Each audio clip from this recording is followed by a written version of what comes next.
Ngajwang ikruok na nyasi mar Sidho jatend piny moyier William Ruto koro osechopo atamalo 90 Makasarani. Jopiny machano yuore nyasi ma tich ariyo no bende koro ikwayo mondo mondi mondo giyud kombe e alapno. Edwino koth no nitiere Kasarani kendo omiyo waler mathoth kotenre kod ikruok makamano. E alap Makasarani chieng' Jumapil. Ikruok timore koni gi koni. Iluoko konde duto kendo ipedho pap kama jatend piny moyier William Ruto biro chamo e muma chieng' tich ariyo.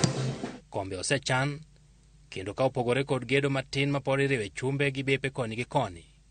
Gimoro amora chiegni ikore.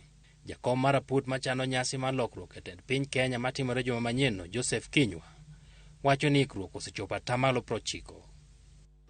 I would like to assure Kenyans that everything has been done properly, and whatever is remaining, we believe by the end of today, we will have accomplished so that by tomorrow, even if there is any small commas, those will be things that we can be able to clean in the morning and ready for 13th.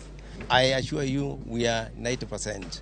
What is remaining is very minimal, and we believe everything will be on schedule.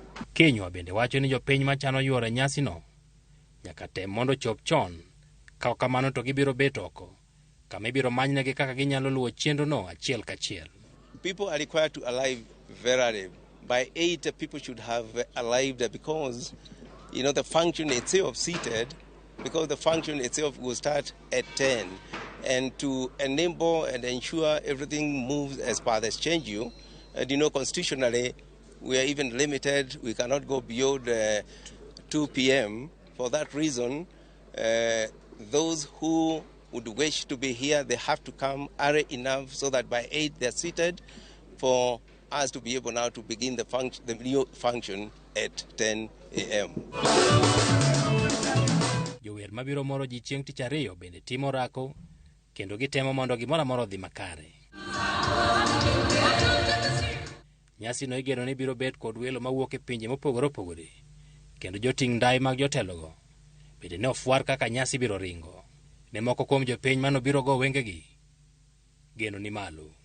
Rais wetu mtarajiwa alitupromise ya kwamba bei ya mafuta itashuka pamoja na bidhaa vya vyakula vitashuka bei. So kama tarehe 13 ndio atakula kiapo na tarehe 14 ndio wanasoma bei ya mafuta.